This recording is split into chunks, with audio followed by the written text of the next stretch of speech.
Hey everybody, just going to take a quick break from the show and tell you about Noom. Has Noom helped you? I believe it has. Oh, that's got an app. You can do tracking. It's terrific. It does. Noom builds personal plans that can meet individual needs. That's the thing. Takes into account any dietary restrictions, medical issues, other personal needs. That helps build a plan that works for you. And yes, so I know that you've had your own personalized program here that you've been working on. And it's weight loss This is weight loss results that last. They stick around because you get yourself into a lifestyle change. That's what matters. That's mainly it. You can't just say, I'm going to cut that out for a month and then go back to it. That's not what it is.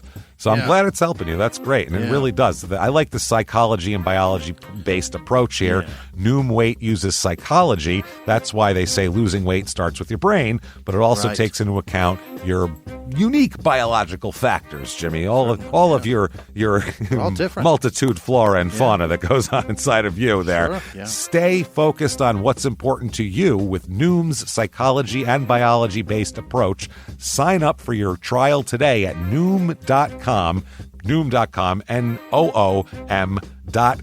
here, based on 3.5-year study of actively engaged Noom users with minimum starting BMI of 25. Individual results may vary. Visit our website for more information. Hey everybody, just going to take a quick break from the show to tell you a little bit more about Rocket Money. It's the start of a new year. It's the perfect time to get organized, set your goals, prioritize what matters most. And for me, top priority is getting myself together here. Financial wellness, doing that, which that feels important, just feels like adult stuff that you have to do. And thanks to Rocket Money, my goals feel achievable now. They show me all my subscriptions in one place, help me easily cancel ones I forgot that I've been paying for, which happened to me, absolutely happened to me.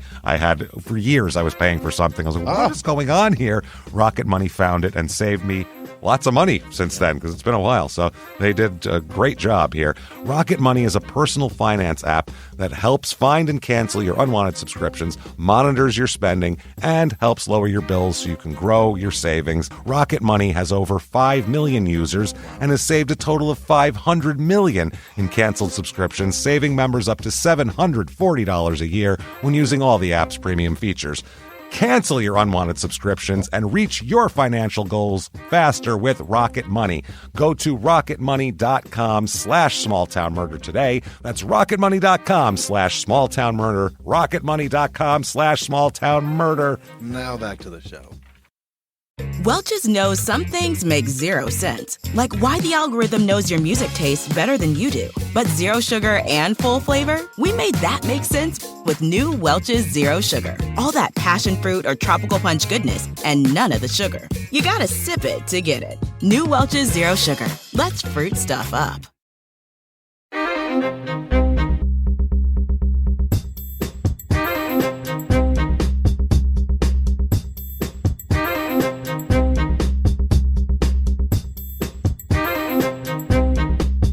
Hello, everybody, and welcome back to Small Town Murder Express. Yeah, choo-choo. Oh, yay indeed, Jimmy. Yay indeed. My name is James Pietragallo. I'm here with my co-host. I'm Jimmie Whisman. Thank you, folks, so much for joining us today. All aboard the murder train. Hop on, punch your tickets, and do all that good old-timey stuff, because we are pulling away from the station with some crazy, crazy murder today. This is a real weird one we got for you. We're coming hard. We're trying to make every week be better than last week. That's what we want to do, and what's that we've been trying to do for years, and so hopefully we're doing that. But before we get started, very quickly, shutupandgivememurder.com, the place to go for everything that involves the show, merchandise, tickets for live shows especially. Most important. That's right. You're up next, Minneapolis, September 20th. This will be our biggest show ever if you sell this out. You can beat Chicago. It's going to be great. Holy shit. We can't wait. We're so excited. Next night is Milwaukee, and that's at the Pabst, which is a beautiful place. It's just about sold out. So if you want, there's two big shows back to back. Few tickets left there. Yeah, Minneapolis, it's a state theater, and it's a beautiful theater. My God. We're so excited for it. So get your tickets there. Shutupandgivememurder.com. Also, Oklahoma City, Kansas City, we added extra tickets for that. So those are available now. You got Austin, you got New York, you got Boston. Get them all right now because they're going fast. Thank you so much for doing that. Patreon.com/crime and sports. Bonus material all sorts of stuff. It's flowing. It's flowing like water. Yeah. Anybody $5 a month or above, you get everything. The whole back catalog, hundreds of episodes, and new ones every other week. This week is no different. You get One Crime in Sports, One Small Town Murder, and you get it all. So You get it. this week for Crime in Sports, nothing to do with sports, a lot to do with death. It is industrial disasters we're going to talk about. It's crazy. Just people getting melted by molten steel. It's insane. Whole reason OSHA exists. It's wild. Oh, yeah, and a lot of these are from other countries where you're like, oh, my God, there's no regulations for that, huh? And then for Small Town Murder, we're going to talk about a very weird tale, the Cannibal Cop story, if you remember, from about 10 years ago, a little bit more.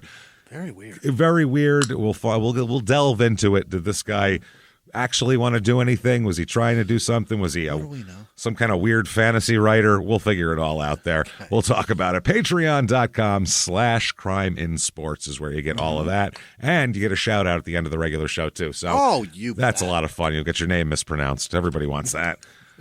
It's like getting your guest at a carnival. Like, they're not going to get it right. And, you're not going to get the name right either because names are hard. I'm telling you, they are difficult. So I sympathize with you. That said, I think it's time, everybody. I think it's time, wherever you are. I think it's time to sit back, ignore the surroundings. I don't care where you are. Where are you? At an ear, nose, and throat doctor's waiting room? It doesn't matter. A bunch of people sniffling and snorting around you. I want you to stand up, throw your arms to the sky, and let's all shout, Shut up and give me murder. Let's do this, everybody. Okay. Let's go on a trip, shall we? Let's do it. We are going to New York this week. Oh, fantastic. So not too far of a trip for us here. We are going to Walton, New York, which I have never heard of. No. At first I was like, Walden? No, Walton. No. It's farther. Yeah. It's like kind of central New York is the best. Like south central New York, kind of near the Pennsylvania border-ish in that region. We've never really done this region. It's always been the western over by Rochester and Buffalo, or we've done one in the capital region, but Long Island, Hudson Valley, that sort of thing. But we're going here. It's about an hour to Binghamton. That's where the area is. About 3 hours to New York City if there's no traffic. And then 3 hours the other way to Penfield, New York. That's our last episode. We were in New York, episode 457, The Kinky Killer. So, heard of that. Yeah, so 3 hours to New York City, 3 hours to the Rochester area. So this is kind of right in the middle of the state here. Population 5,260.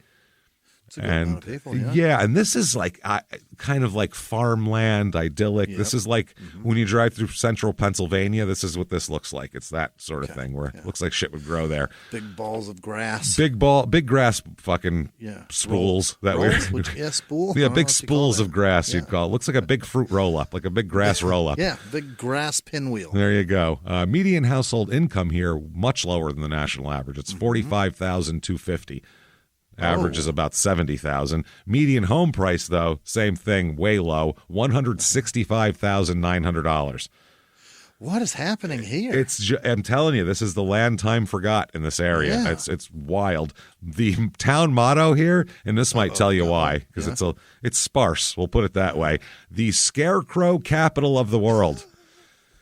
So there's a lot of fields because you don't have scarecrows without fields. So that's what it tells you. When's the last time you saw one of those in the wild? Just like not being like sarcastic, like a real one. Not being ironic. One that's actually meant to scare crows away. And I don't know. I'm not on a lot of farms, I guess. Maybe. I haven't seen one in a minute. It's been a bit. Yeah, I got to say. History of this town, a little bit of history in this town, of this town here. The town, I guess, people came here after the American Revolution. Because people were in the city were pissed off at each other about some of them were British supporters and some of them were they were loyalists to the king and some of the people were from colonists and they didn't like each other. So some people moved out to here to get away from people they didn't like, essentially. Okay. Yeah. So like political movement here.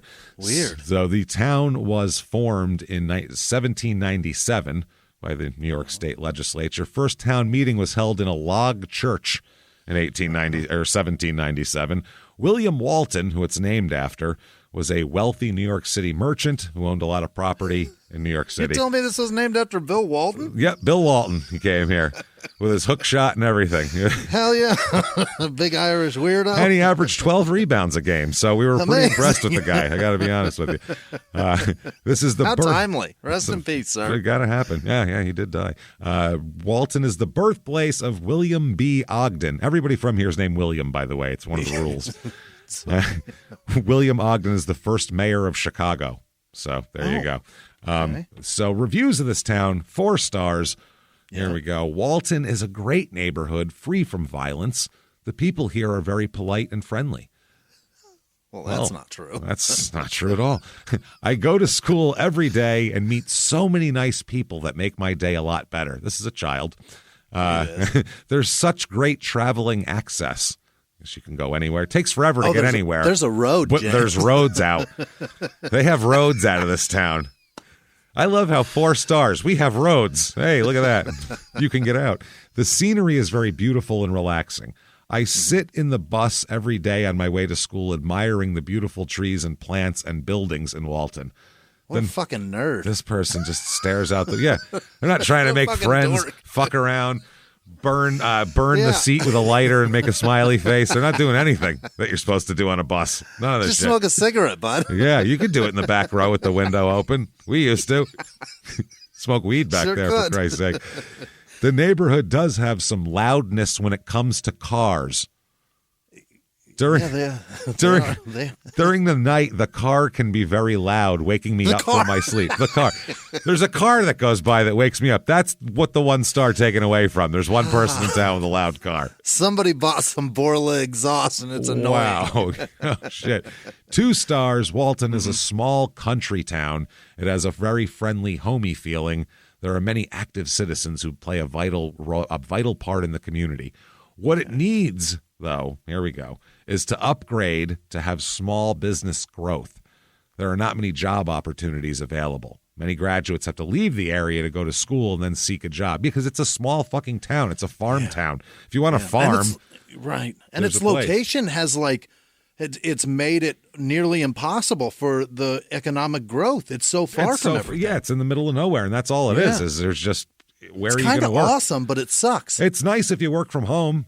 You know what I mean? Like, if you can Zoom to your job, then great. Yeah, fuck it. You can make a well-paying job, but if it's a fucking shit job, then you're stuck, man. You're kind of stuck there. Things to do. Here it is. The Porch Fest.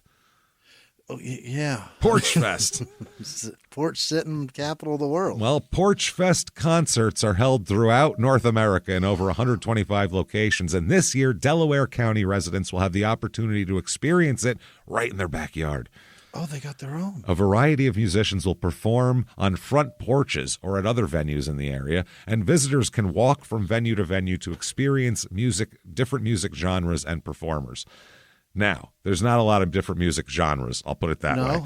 It's a lot of country. Mainly one particular music genre. But they have all of this. The open horse show they have, that is not music, that's just a show. The open goat show, which sounds crazy. Don't know. Yeah. Crazy, man. Vesper Service is one of the bands that will be playing. Then they have an open meat goat show. So you got that. A whole meat, M-E-E-T. No. Meat. Like these are goats that we kill for meat. These are like goats you eat. These goats. Okay. There's a whole exhibition on canning tomatoes. So if you want to figure that out. We're going to hear from Buffalo Barfield, which is a band. There's just an illusionist in the entertainment court. Not even tell you who he is. He's pulling shit out of hats, though. Yeah. There is also the Driftwoods, and then it says country in parentheses. We inferred, Driftwood? thank you. Really? Driftwoods. They're not rappers? No, I would expect that. The Nate Gross Band, who is blues and southern rock, will be there. Yeah. The Singing Oldies Mary Frances Perricone will be there. God damn it. And finally, the Beadle Brothers, Beadle, the Beadle Brothers, who sing Today's Country and More. Oh, yeah. And they claim to be high energy. Also yesterday's and probably the day before that. They're going to make, and also tomorrow's. They're going to get your boots a-tapping, I'd say. You betcha. High energy. And also Cowboy Circus will be there, whatever the fuck that is. Clowns for the rodeo? I think it's a band. Oh, nice. Yeah, it's a band named Cowboy Circus. Rodeo cowboys? So that said, if there's no murders at this event besides goats, there should be. I don't like meet your dinner. I don't want that. They have I don't like that at all. They also have meat like for cows too. So that said, let's talk about a murder. What do you say here? Let's do it. Here we go. Let's introduce ourselves to some people. Mm-hmm. Howdy, folks. Here we go. Hi there, Randy Sundstrom. Step on up. Yeah. Randy Sundstrom, born in 1963, Randy is. Randy is from Roscoe, which is another town around here. Yeah, okay. Up here. He's one of 3 children. His parents were farmers. Yeah. Charles and Florence. Okay. Florence the farmer. Whoa. Yeah. Yep, he joined the Army in 1981 after he graduated from high school. Yeah. Served 2 years in the Army because didn't really know what to do. One of those people who didn't have any interest in college at the time, and he's more into mechanical things and not a lot of jobs. So they joined the Army, and there's a couple of years to kill to figure it out. So he then came home and operated a small engine repair shop. So that's what he was doing. Small engines? Small engine repair shop. Yeah, small. Basically, it's the place where Billy Bob Thornton works in Sling Blade, I picture. Yeah. It's Briggs and Stratton's. It's not like small 273. It's like lawnmowers, I feel like. I'll get that mower humming again. Mm-hmm, and then you pay him in French fried potatoes, and it's all good. It's a good day. It's a good day there. 1989 here. He's got several girlfriends, Randy's good for you. Not at the same time or anything, but Randy, he's got a girl here, girl there. The ladies don't hate him, put it that way. Okay. You know what I mean? Handsome guy and everything. He ends up has got his own job. He's got his own company. He ends up going and working for other places we'll talk about. I don't think this really, as in Sling Blade, which it didn't look like a real lucrative business going on there. It doesn't. Fixing one lawnmower every 3 days. I don't know how much that you can charge for that. But it looks like they bring the mower in, and he says, give me a couple days with it. Then in 2 days, he says, nope, flat broken, can't even repair it. They're like, all right, then you just hang on to that. I'll go buy a new one. And then he hangs it on the wall. He has a storage room full of old lawnmowers, and he lets irreparable shit. And he lets mentally challenged murderers sleep in it, which makes a lot of sense. So that he uses them to make weapons. Yeah. If you've never seen Sling Blade, we just described it. That's it. But it's a great movie. That's the crazy part. Unbelievable. It's fantastic. It's a great movie. So watch it if you haven't seen it. You're looking for something good. So 1989, he's got this girlfriend, and he knocks her up. Yeah. Yes, gets her pregnant and fathers a child with her. This is in 89-ish. So it's a daughter. Her name's Mindy. And he ends up just taking off when she's about a year old. He's done. Well, not to run away from the child, but for another woman. He meets a woman that he likes, and he moves like 30 miles away, but never talks to or sees that kid ever again. 30 miles down the road and never sees her. Well, she'll tell you exactly how, but basically that she didn't even... She got like a couple of birthday cards here and there. Wow. Sent her a gift card for high school graduation. That's pretty much it. Like nothing else. Like a necklace for a birthday one time. Like, but not like never. That's your dad. Never picked her up or like gave her a ring or nothing. Oh my god. So that's rough, man. Yeah. No ice cream. Just those. Oh two no, things. not even a pick up and we'll stop on the way and get you a necklace and get some ice cream. It just came in the mail. She was like, I guess that's from Dad. So wow. The woman that he left for is named Deborah Ryman, and Rieman is her last name. She's a couple of years younger, but same ballpark. She's also from the area around here. Her parents are William and Sandra, and she has 3 siblings, 2 sisters and a brother, and she graduated from high school, and she grows up in Walton. So this is like her main hometown, and graduates from high school in Walton in 1984. And so Randy takes off. Okay, Walton is about 30 miles away from Livingston Manor, which is where his girlfriend and his baby are. So the daughter here said, quote, I didn't really know him. He wasn't around till I was about 2. That's when he met Deborah and moved to Walton, and I didn't see him again.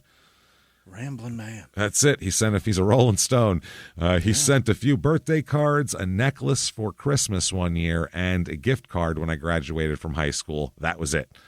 That's the sum total of his parental involvement in her life. That's her relationship with her dad. Wow, that is rough, man. I hope she's getting some therapy there. She's going to end up with an asshole. So, she said, from our belief, from everybody's belief, it was Deborah that kept him away from me.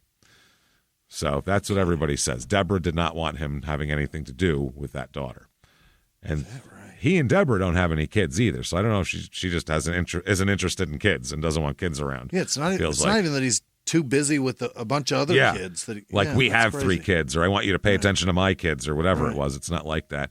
So these two end up buying a house. They end up buying a farmhouse, an old little farmhouse built in 1900 on a half-acre lot.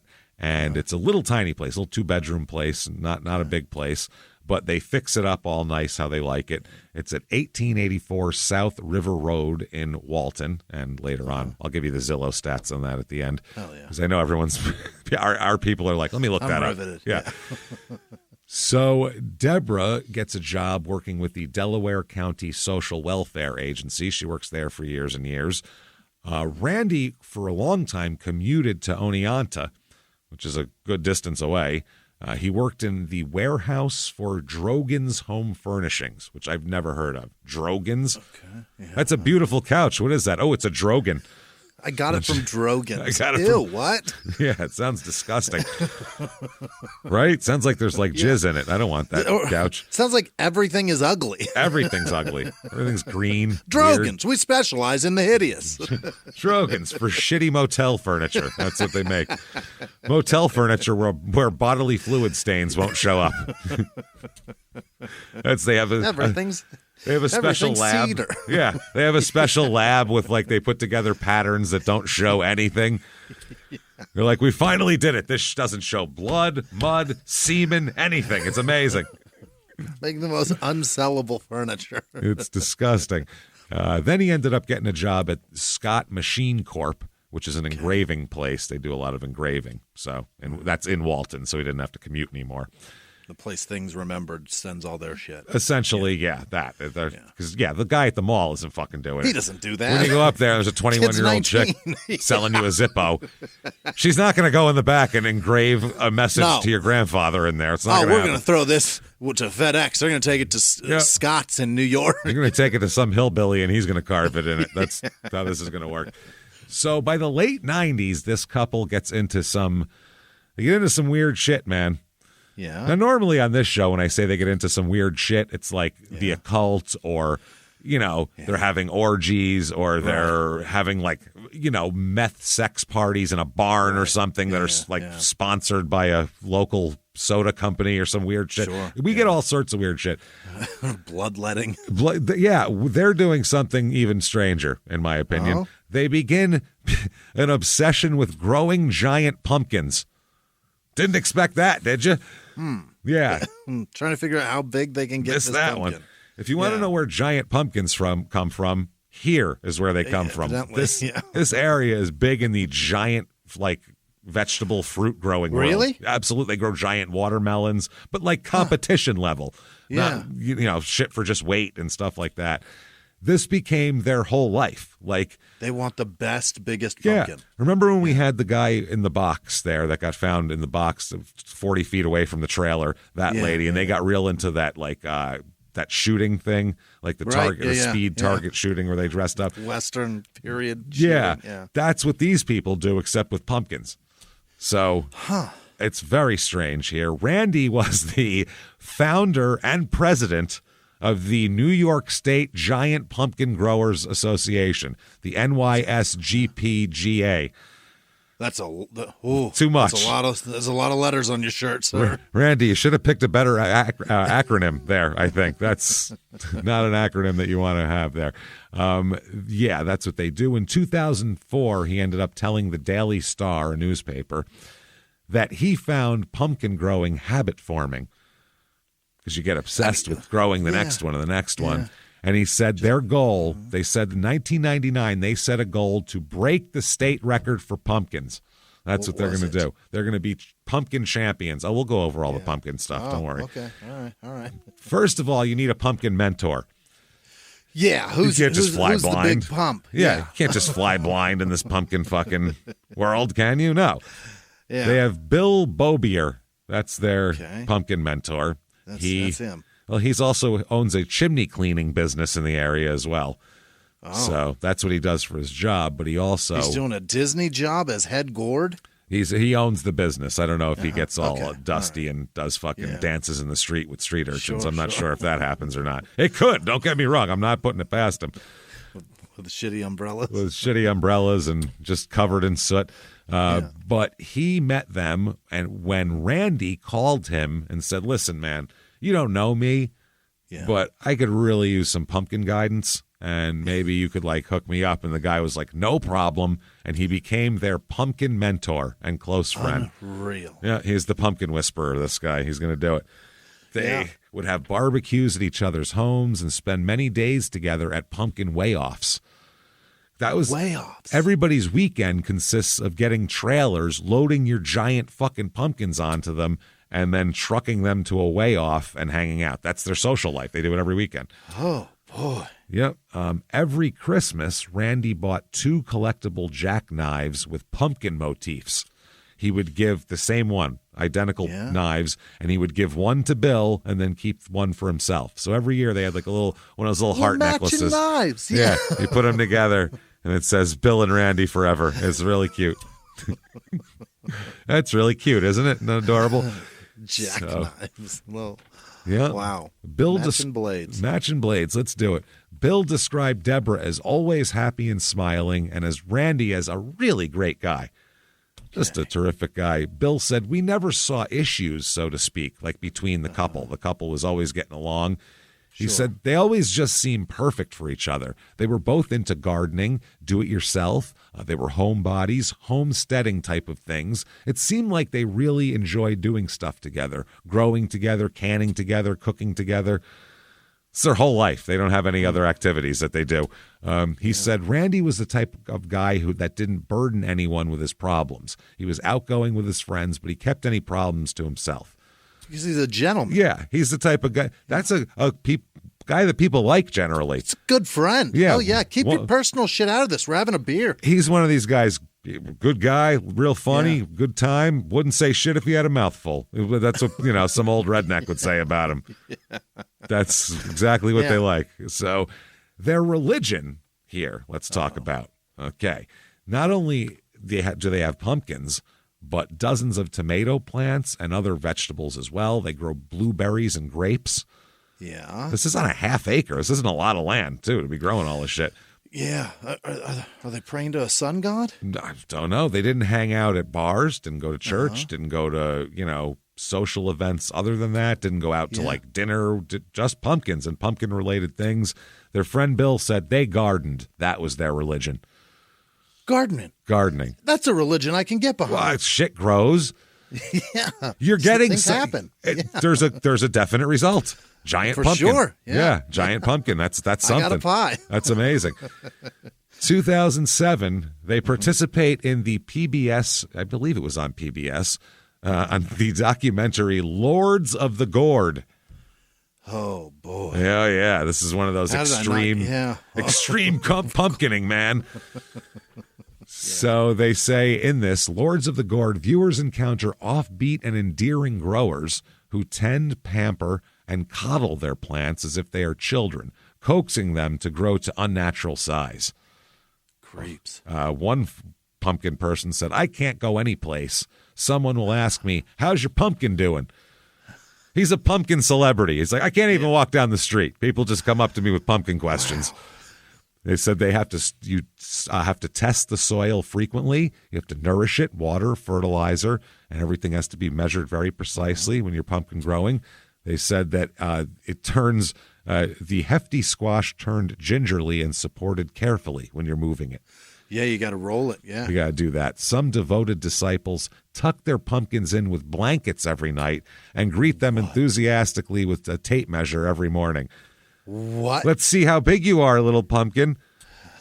It sounds like a comic book villain, like growing something that's going to eat the city, and it's like, oh, there you are, my darling. Look at you, getting hungry. Yeah. You're going to eat everybody. Seymour didn't even measure Audrey. That's the first thing I thought of. It was Rick Moranis doing that, too. He's not out there checking it. Nope.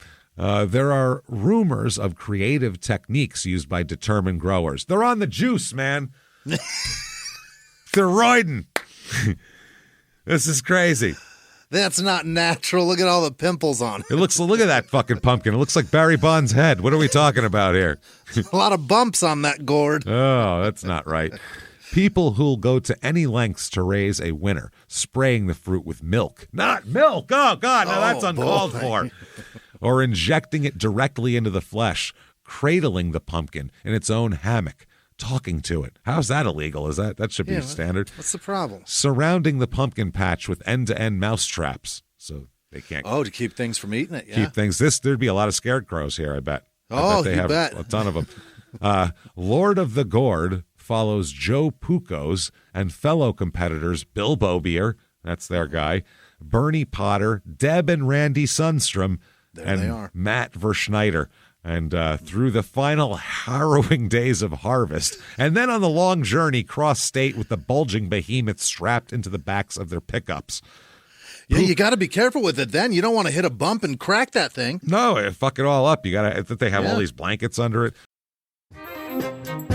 Hey, everybody, just going to take a quick break from the show to tell you about the safest sponsor ever, Simply Safe. Absolutely. These people will keep you safe. It's amazing. You know that every 26 seconds a burglary takes place in the United States, according to the FBI. That means that by the time this podcast is over, dozens and dozens of homes will have been targeted, ransacked. God knows what happens here. So protect your home before it's too late with Simply Safe proactive security system. Simply Safe helps stop threats before they even have a chance to break in.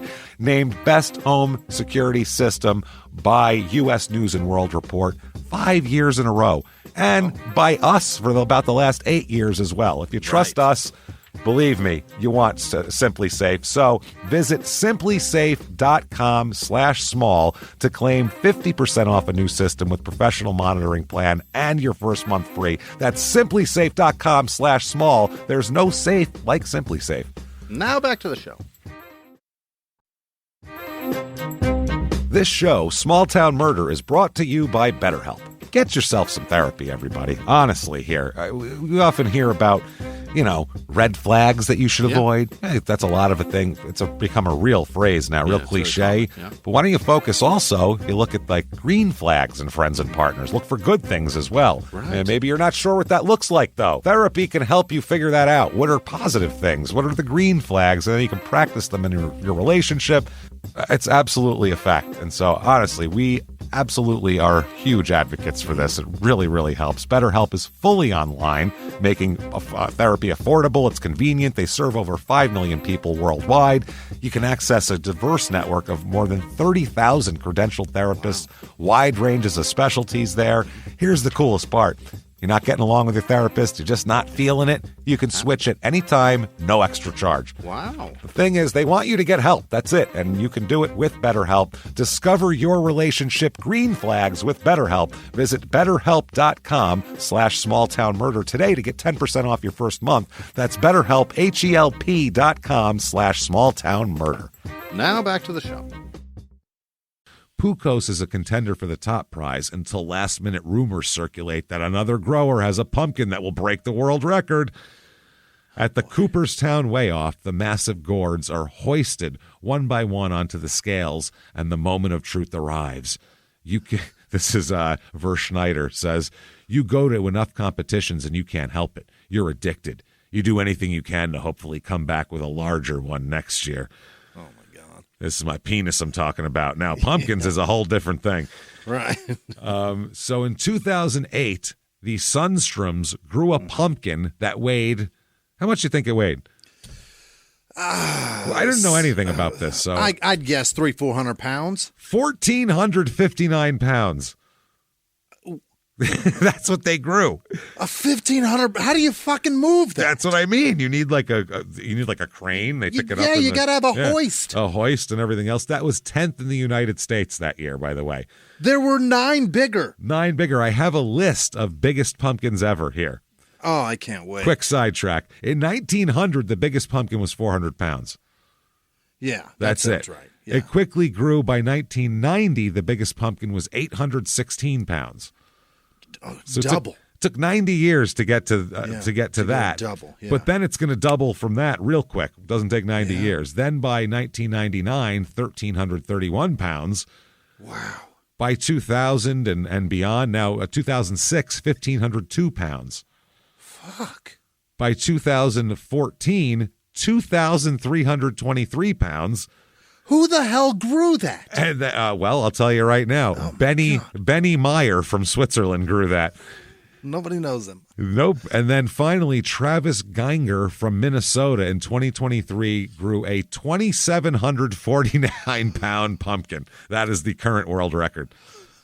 Nobody knows him. Nobody's heard of him. Beating out Stefano Cutrupi from Italy, who has a 2,703-pounder. And he is furious. He is fucking, Che cazzo, son of a bitch. He's fucking screaming. Throwing things. Throwing shit. That is so big. That's so much. Calls the pumpkin a disgraziad. Disgraziad, huh? Oh. Kicking holes in it. Son of a bitch. All this time for nothing. For nothing. Travis Geinger says that he grows pumpkins. He named the giant pumpkin before it set the record. Yeah. He named it Michael Jordan for its perfectly round shape, like a big basketball. Oh, and it looks great. He said the greatest basketball player of all time is now the greatest pumpkin of all time. What the fuck are you talking about? What is he I don't know. He said, I thought it was going to be a basketball round, but it's not. It grew into this. So there you go. Yeah, he beat it. So that was his third time. He hauled a pumpkin all the way from Minnesota to one of the pumpkin weigh-offs in Half Moon Bay, which is south of San Francisco. He drove a pumpkin 2,000 miles. It's fucking insane. Is it there? It was south of, is there? The grand prize he won, though, $30,000. Okay. 30,000. That's worth it. How long does that take? A long time. And you have to have a day job. He operates a gas fire table business. What the fuck is that? He makes propane tanks in it. Yeah, so for your patio. Yeah. Those are pretty douchey. good. Right, yeah. They are. Let's be honest. Our two opinions are clashing. Fucking douchey. The hell out of here with those things. It's nice to have a little table out front. I like it. It's always like douchey restaurants that have those on their patios. It's useless. I mean, you're not putting marshmallows on it. No, it doesn't warm. It doesn't do anything. It just sits outside of a Home 2 Suites while you fucking walk through the door. While you burn propane. He did say $30,000 isn't even the biggest deal. It's that they gave me a jacket. It's like for the Masters, but probably more important. He's got his orange jacket. It's got to be an orange jacket, right? It has to be bright orange. Fucking better be. It has to be. It has to be. So, anyway, that's what's going on here. That's what they're doing. That's 2007. 2009, they're growing this crazy pumpkin. So it should culminate in like a giant carving of that thing for Halloween, right? With Michael Jordan's face in it, absolutely. Fuck yeah. That's what you could put Michael some Jordan sick designs dunking. in that. Yeah, do the Jumpman logo. There you go. That's amazing. That's what it should be. So you think everything's going great for them. In 2009, they're, 1,400-pound pumpkins. It's incredible, yeah. It's going great. 2010 comes around. You'd imagine this couple is just cooking along, man. Everything's... Oh, boy. The pies they have. Pumpkin pies coming out of their ass just all over the place. You just sell that thing to Costco, right, to make their pies. Just boom, all of it. That's all your pies. There you go. There you go. 3,000 pounds. Get after it. Now, February 19th, 2010, Randy takes off. He's done here too? No, he's gone. Takes off. Yeah, Randy's he's a bounder, boy. He's when he's done, he's done. Apparently. Yeah. And she tells all the friends, all the whole pumpkin people, Randy left me. Yeah. She's upset. She comes up. People are hugging her. They feel terrible, and She said to one friend, quote, "He ran off with another woman. Believe me, you don't know the real Randy. Good riddance."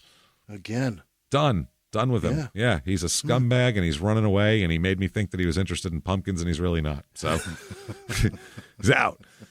She told everybody, the coworkers, neighbors, friends, his job, because they called the house, and he goes, "He didn't show up there either." Well, yeah, he left me because he's a dirtbag and he took off. And even she'll have a boyfriend. She even tells the story to the boyfriend's mom and all this, his whole family. I had this husband. We were one of the lords of the gourd, and he took off on me.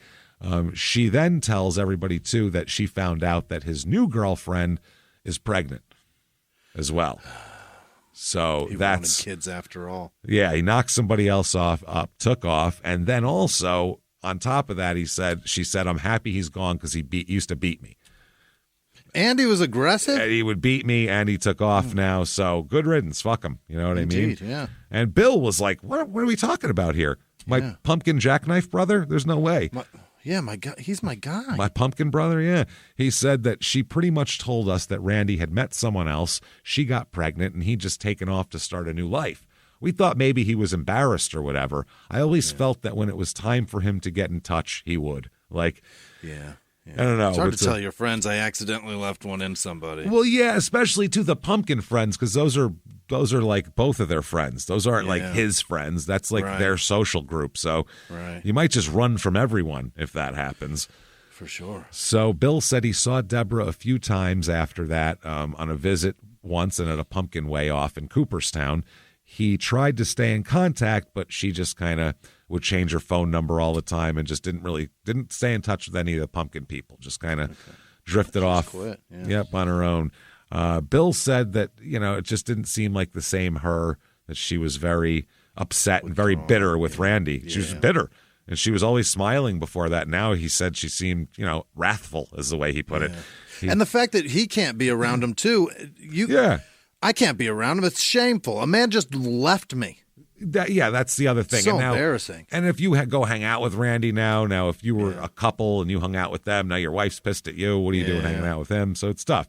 And he said, this is Bill, he said, quote, "She said, you don't know the real Randy. And she told my wife a story about him coming home late one night. She had the door locked, so he tried to break into the house. She said he hit her, and she hit back on the arm with a bat, is what she said. And that was the final blow up. And then he left. He was like, fuck you, I'm out of here."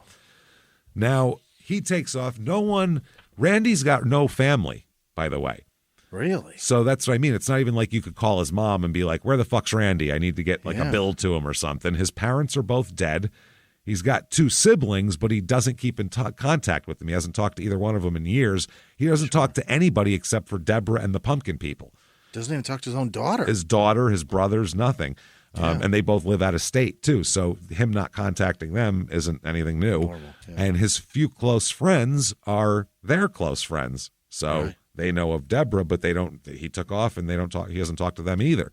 Now, one neighbor of theirs, a guy named Al Boudin, and he's a neighbor who runs the Walton Pistol Club, which is a gun club, in his barn in his yard. That's where the club is. A few weeks ago, we had a guy that ran a gun shop out of his garage. Yeah. Gary's Guns and stuff. And then now we got this guy who runs a pistol club out of the barn. That's so, I don't know. That doesn't seem dangerous. You know what I mean? No, it's fine. That's what I'm saying. It's odd. I don't care how safe you preach it. Yeah. That seems small. That seems. It can't be that big, right? How big of a fucking barn can it be? Right. Honestly. I mean, honestly, how big of a barn can it be? Are we firing guns off, or is it just a bunch of tables where guys come and sit and talk about guns and get away from their wives for a while? Are we firing guns indoors? I sincerely hope we're not firing guns in a barn. I really hope not. Close range. How many people are a member, too? Like, was there 50 people firing guns off in a barn? That's insane. This is soon going to be a deaf society. It is. Yeah, it's exactly what's going to go down right now. They're all going to shoot each other in a mass. And lose their hearing over it. It's just too close. That's all. It's fine to go to a gun club and shoot things. It's too close. It's not. Is this a BB gun? A paintball? Oh, no. So real weapons. Al Boudin, this guy, He says that, quote, I don't believe in spreading rumors. Oh. Now, what's he going to do right now? Tell you some rumors. Yeah. He said, but this is not rumor. I know it because I saw it. Oh. Okay. He said that Deborah twice ran across the street to his house seeking refuge after she was, quote, beat to hell by her husband. Oh. Yeah. He said that he couldn't recall the dates, but he knows that one of the incidents was reported to local law enforcement. I tried to find any record of that. I couldn't, but I don't have all the police files, so that's a separate thing. So he's gone. Deborah doesn't know what to do. She kind of stops growing her pumpkins. She stops with all that stuff, and she gets a new job. Okay. You know, she starts working at a grocery store as a cashier at the Big M supermarket. Yeah. That's where she's working. The owner, Jim Groff, said that she was a hard worker and a favorite of all the customers. Her line was the longest because people like talking to her and all that kind of thing. Okay. Spring of 2012, she moves on and finds a new boyfriend because, fuck, it's been a year. He's gone. You know, he's probably bouncing a baby on his knee by now. Well, he has to be, yeah. So she meets Dominic Bosco. Yeah. Just like the chocolate shit there. B-O-S-C-O. And he goes by Nick. Nick Bosco over here. Nicky Bosco. Good to see you. Yeah. Nicky Bosco sounds like a nickname that someone in the mob gives you. You know what I mean? Hey, it's Nicky Bosco over here. Yeah, because he likes black chicks. Nicky Bosco. Right. You know what I mean? That's a mob name they would give you. So he's about 50 years old. He's a couple years older, but still in the ballpark. He graduated. He's from Long Island, this guy. He doesn't even live in this town. Huh. His family has a house here, and he comes here all the time to stay there because he likes it. So he graduated from Bellport High School in Long Island, and he would always come out to Walton as much as possible, his brother said. His brother said he loved the outdoors. We grew up in a farm-like atmosphere on Long Island. Our father raised cows. It was very rural back then.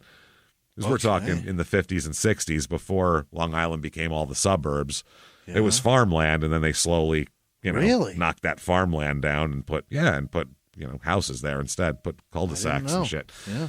So he said that, he began dating Deborah, and he was pretty happy. He lived in Long Island, but Walton is like a second home for the whole family because when they were a teenager, the father, John, he bought a house there. He bought a property up there on John Lockwood Road, up off of the East River Road, and it's a couple miles from Walton Village. It's kind of out there on its own little, area. Yeah. It's not a heavy populated area.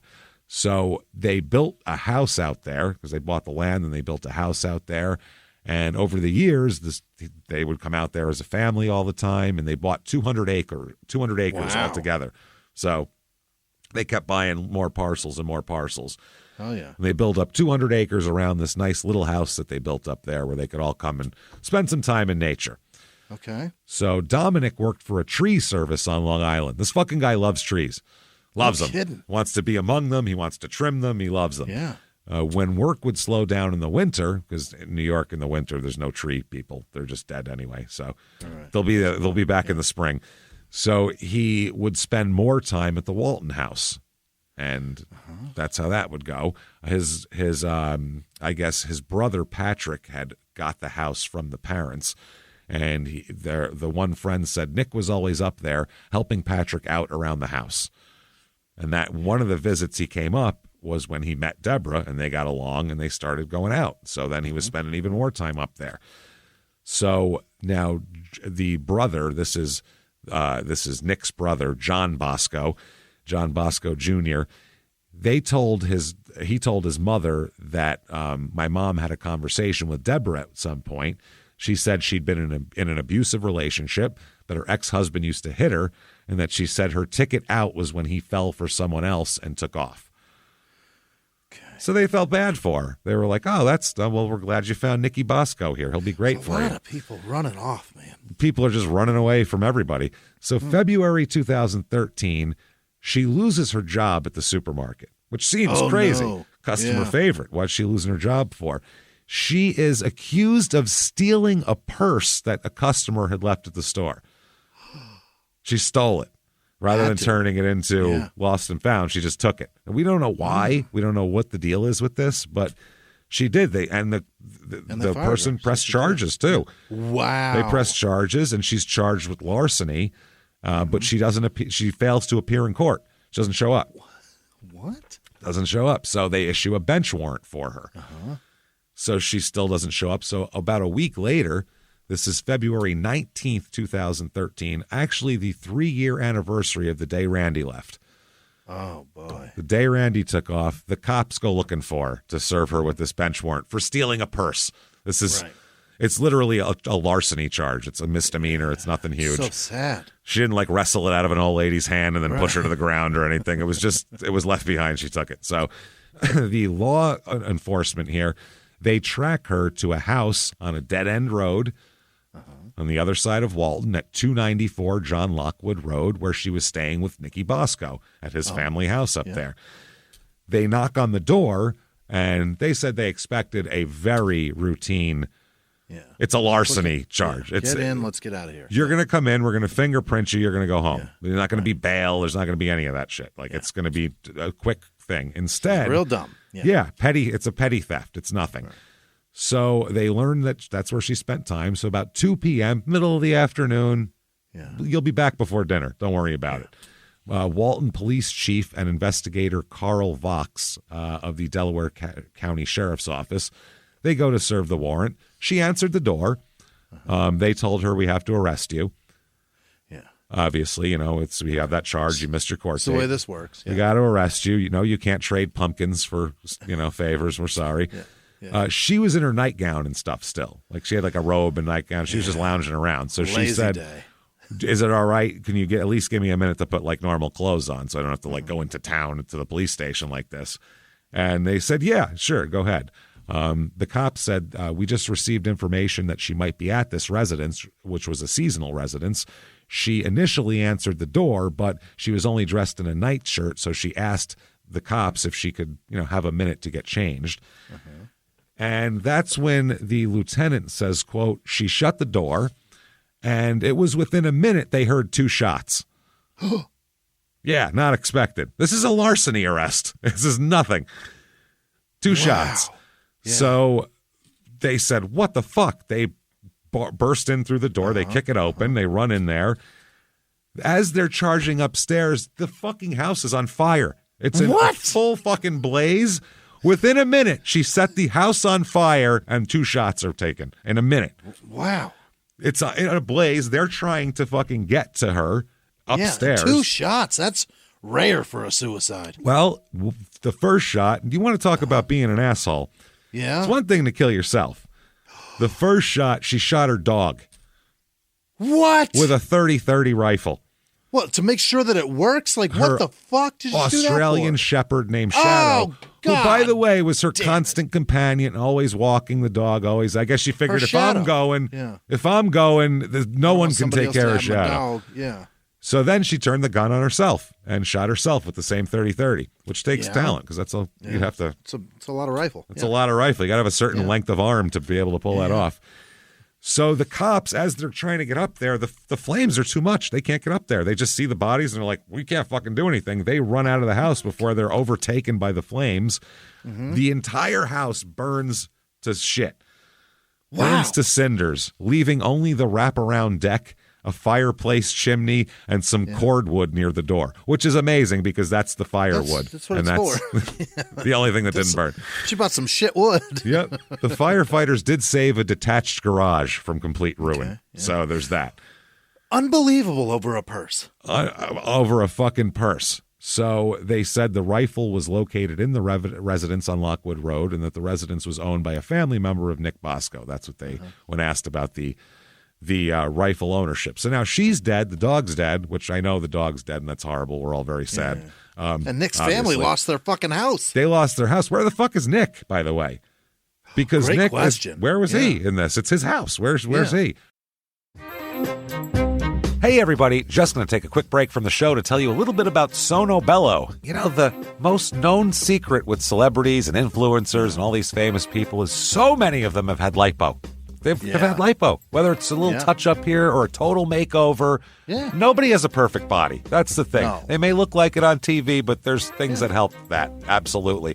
Lipo now has changed, and Sono Bello's been at the forefront with using LAL technology and getting those beautiful and natural outcomes for each person. Looking real natural. Our friends at Sono Bello are offering their best deal. You're now included in their winter savings event, but appointments are limited, so please get on this. Sono Bello doctors are masters in micro laser fat removal, a brilliant technique that removes stubborn fat permanently. Wherever your problem areas are, tummy, love handles, thighs, arms, it's gone in one comfortable visit. Eating healthy and workouts are great. Keep doing that, but if you want to lose that stubborn fat in one visit, check out Sono Bello. Save big during their winter savings event. Schedule your free consultation now at sonobello.com/smalltownmurder. That's sonobello.com/smalltownmurder.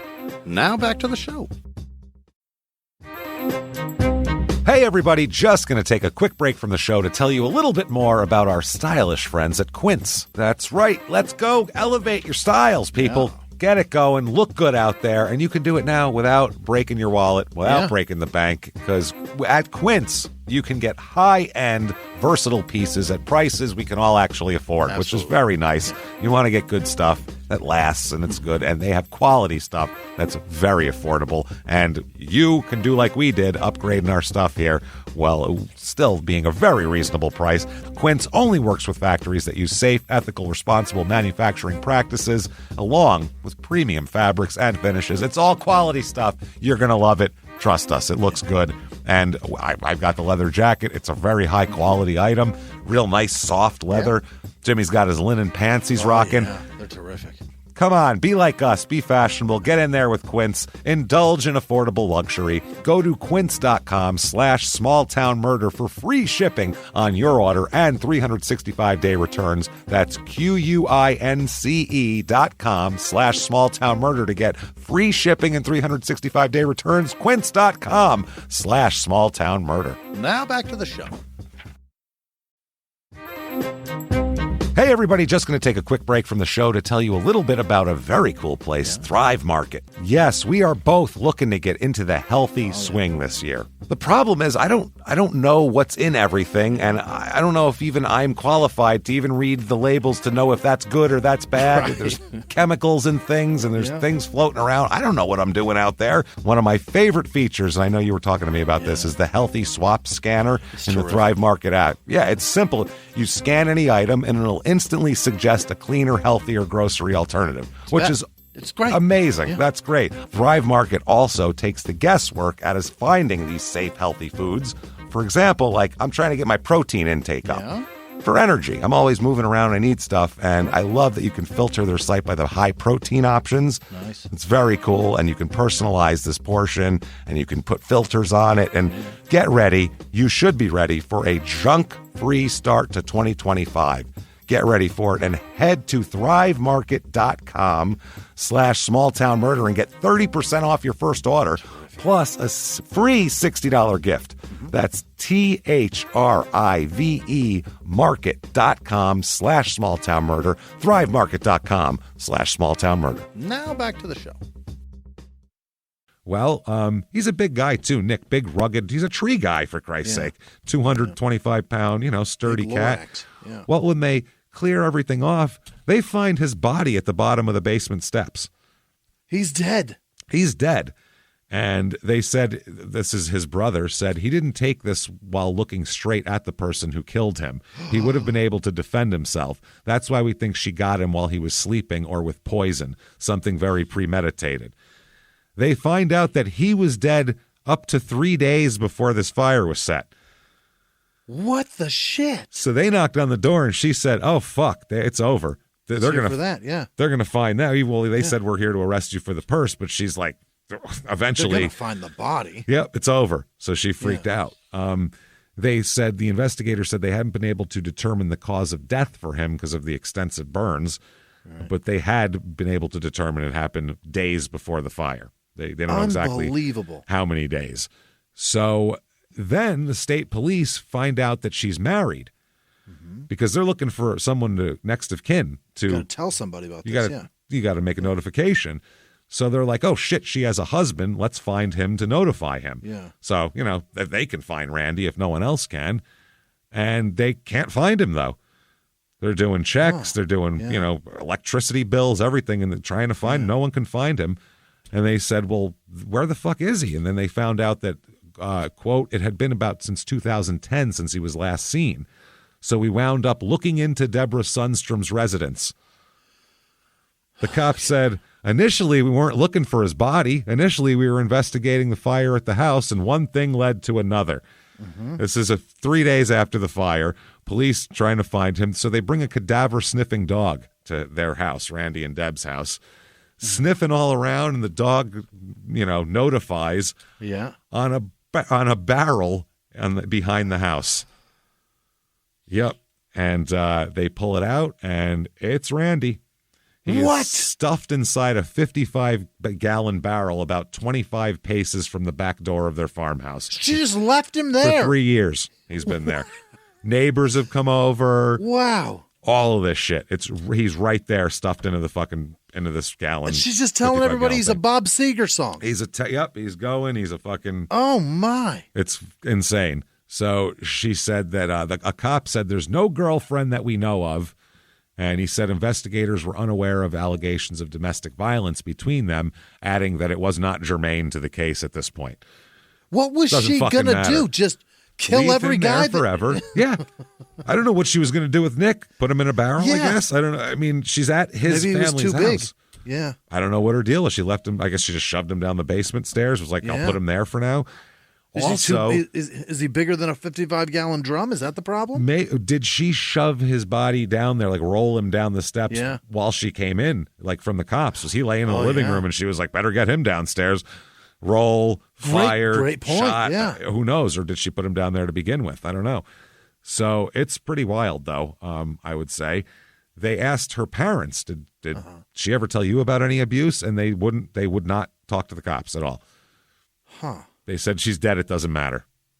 It does matter. It matters to everybody. It matters to us because this is fucking weird, and I'm curious. You guys, there's 2 dead bodies. Let's talk. There's 3 at this point, and Shadow. Yeah. 4. Yeah, Make and it the 4. dog. Yeah. And a burned down house, man. So the cops here, this is the lieutenant again, he said that Deborah is the sole suspect in the deaths of both Nikki Bosco and her husband. Yeah. He said, we haven't ruled out anybody else, but at this time we don't have any other suspects. She doesn't know anybody else.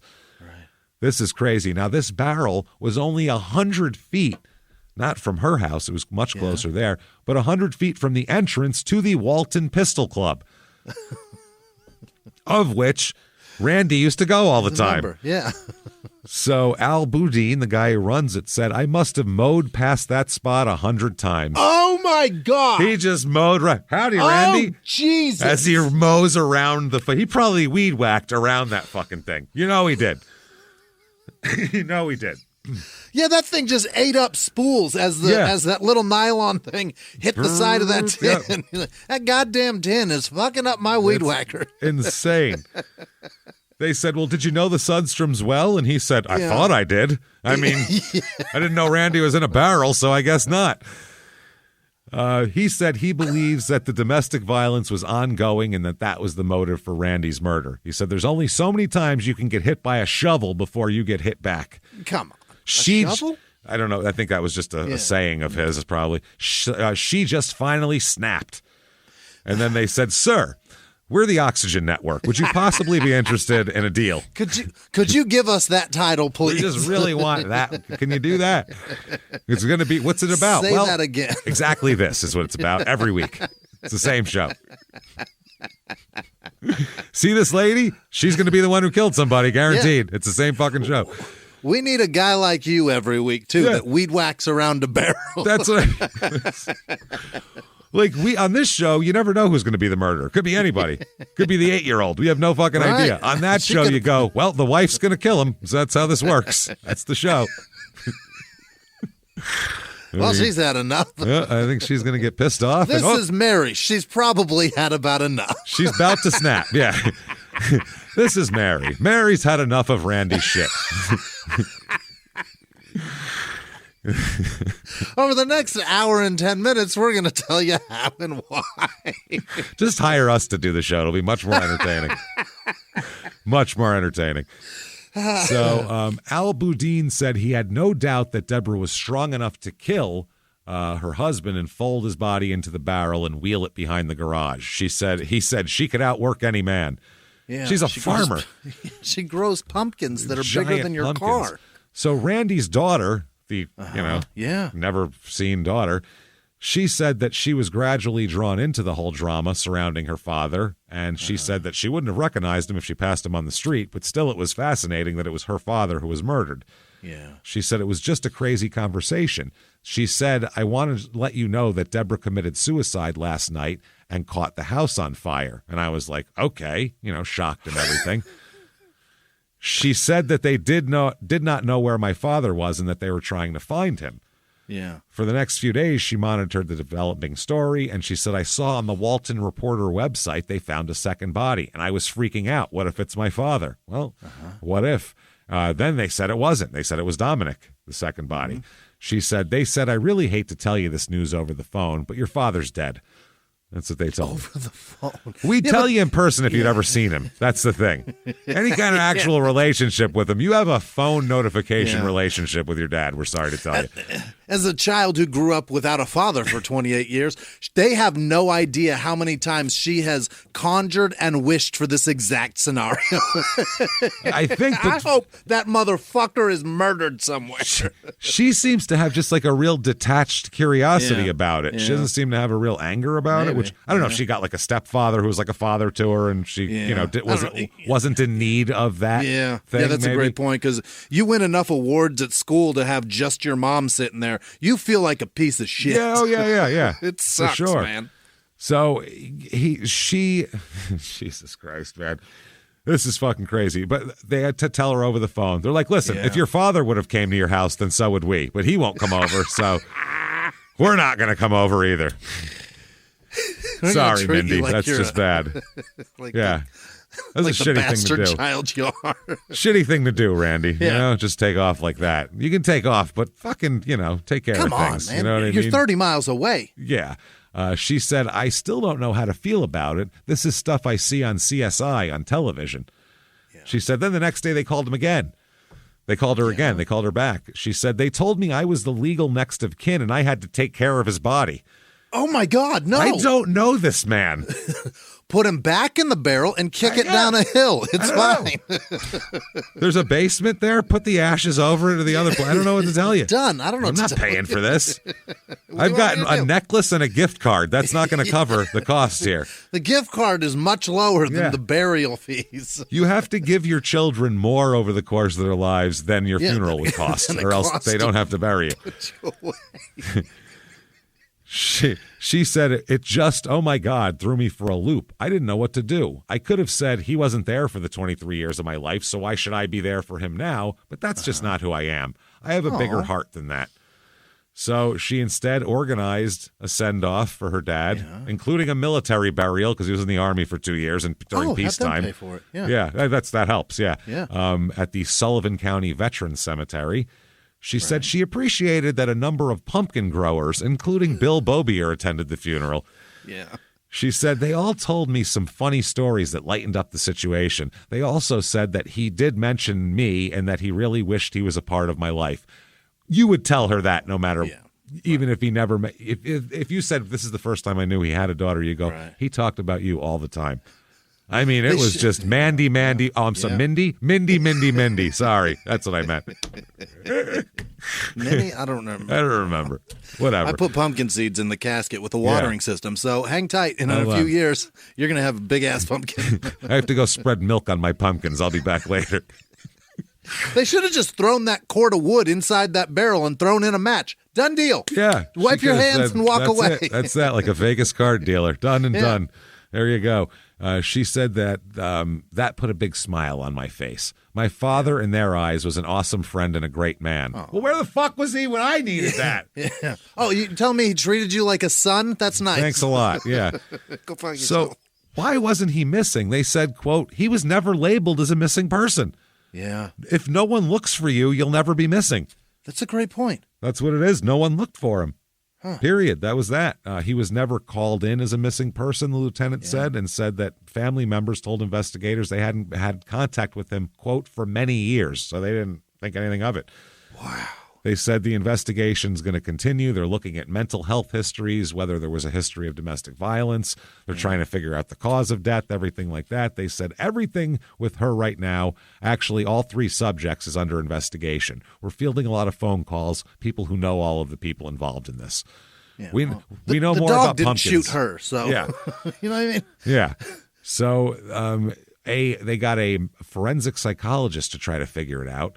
And she said it seems like she was backed into a corner and could see no way out. She can't think of another solution to this awful situation, so she snaps.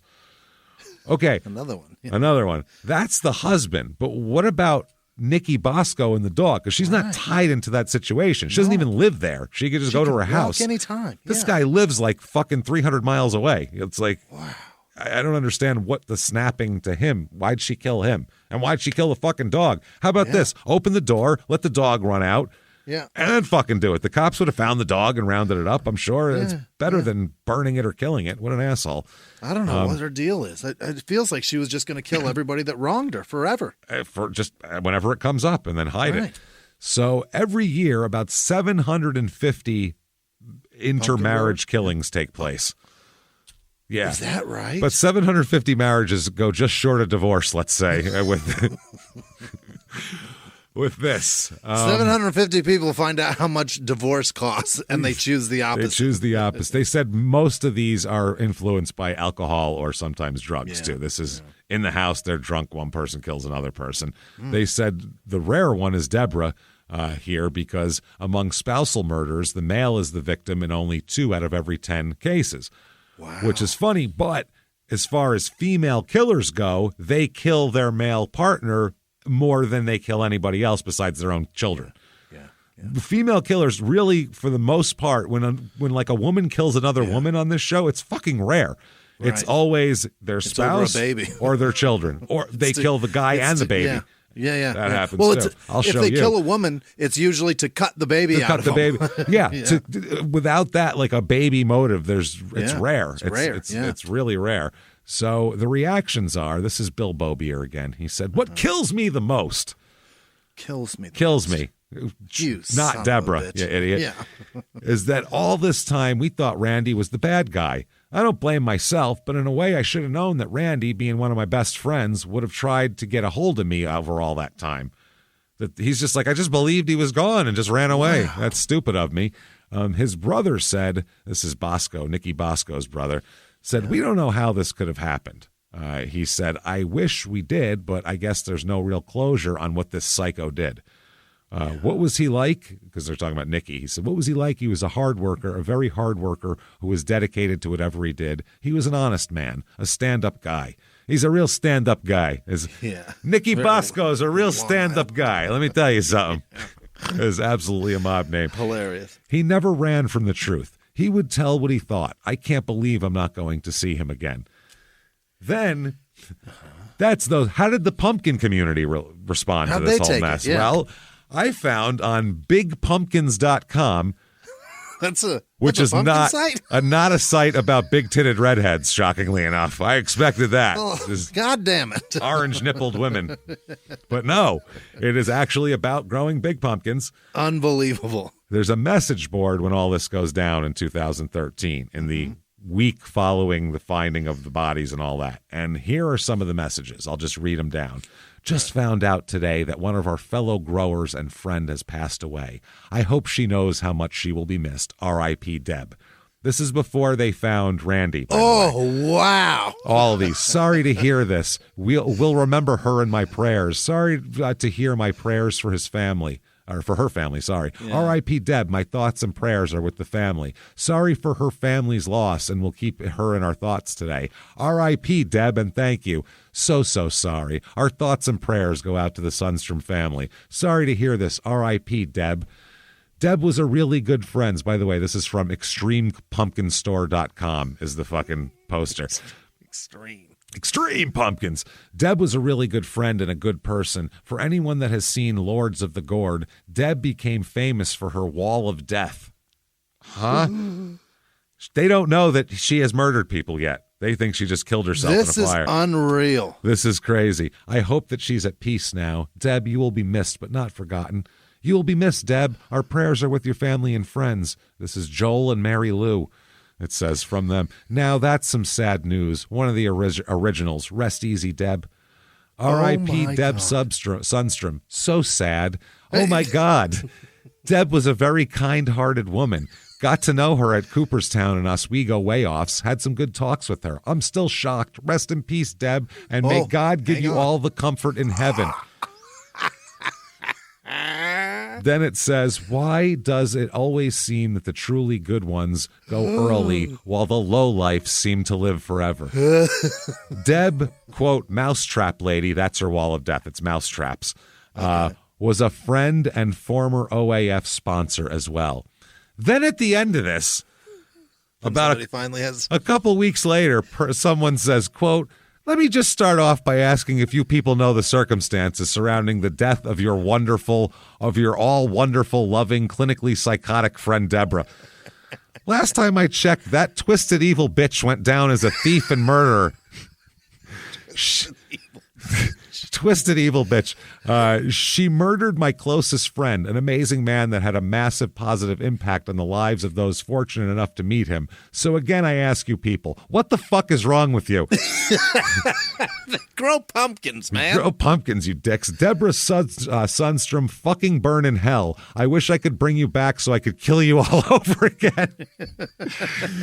You're a selfish, psychotic cunt, and I hope the devil is raping your filthy soul in the lowest depths of hell. Is there a worse thing you could say to anybody, really, but a woman? Fantastic. You're a selfish, psychotic cunt, and I hope the devil is raping your filthy soul in the lowest depths of hell. Enter. Wow. No, he's not done yet. He's not. That's not his closer. That's a mic drop. See, this person never did stand up. You have to know when to drop the mic, and it's over after that. You're never going to get a bigger one than that. You're gonna top soul raping? Come on, man. In the depths of hell. And he says, thanks for nothing. You people live in fantasy lands where the devil is shrouded in pretty colors and confetti, so you all can keep pretending that you're holier than thou. Sir, I got to say, that was... I don't know if any of it's true or what, but holy shit, that the emotion there is wonderful. I feel what you mean, for sure. I feel you. So they pulled old Randy out of the ground here. By the way, Randy Lee is his middle name. So many guys Lee. They pulled him out of the ground or out of the barrel and put him into the ground. They buried him in Sullivan County Veterans Cemetery, like we said. And so at least he had that.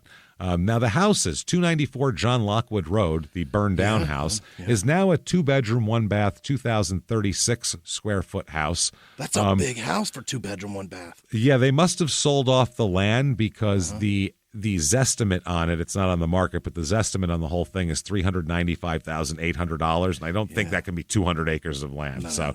They must have parceled it off. Now, the 1884 South River Road, that is the pumpkin house here. Right. 2-bedroom, 1-bath, 1,463 square feet. Okay. So very small little house. That is only on a half acre. That is at $152,000 Zestimate at this point. And in case you're in New Jersey, don't mix this up. In New Jersey, there is a Debbie Sundstrom, exact same spelling, on LinkedIn, who's a teacher of baking and pastry at Lower Cape May Regional High School. If she teaches you to make a pumpkin pie, don't freak out. She's fine. She did not kill anyone, her dog, she's nothing. Alive, for Christ's sake. She's alive and thriving and making pies and shit. So there you go, everyone. That's Walton, New York. Wow. And a wild story of, you never thought it would go to pumpkins and all this murder and houses burning and everything else. I don't know what happened here. I can't believe this. It's a crazy fucking story. They get crazier. You go, 500 episodes. They got to be running out of shit. No, we're not. We're not even close. We're just figuring out what's weird now. She did it. She did it. Showed us.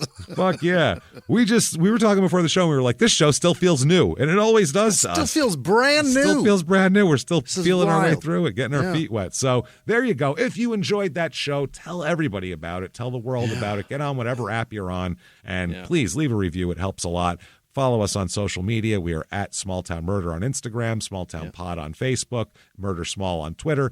Follow all of that. You also certainly want to go to shutupandgivememurder.com. Merchandise is up. In addition to merchandise being up, there's also tickets to live shows. Minneapolis, September 20th. Let's go! You're on deck, baby. Our biggest show ever if you sell it out. State Theater, gorgeous place. No reason not to come. And Milwaukee the next night, only a couple tickets left for that. So those are going to be gone soon. Kansas City, Oklahoma City, Austin, Boston, New York. Get your tickets to all of them. They're going fast. So come see us, shutupandgivememurder.com, patreon.com/crime and sports. That's where you get the bonus stuff, $5 a month or above. This week, what you're going to get for Crime and Sports and Small Town Murder, which you'll have access to both. For Crime and Sports, we are going to talk about industrial disasters. Yes. Nothing to do with sports, but people, you want to hear what it's like if a molten steel thing breaks and just liquefies everybody? We'll tell you about the boardroom? it. All right. Fills it all up then. That's so fucking disgusting and horrible. Is it? I don't know. Sometimes it's crazy. It's going to be wild. It's going to be wild. Then for Small Town Murder, we're going to talk about the cannibal cop case, which he was a cop at one point, but did he really want to be a cannibal? Was he just a creative writer, or was he planning something? We'll talk all about that. That is patreon.com/crime and sports. So get in there, do that, hang out with us, keep coming back and keep doing that, and follow us on social media. Shutupandgivememurder.com is where you find the links to everything like that. Keep coming back every week, everybody. And until next week, it's been our pleasure. Bye.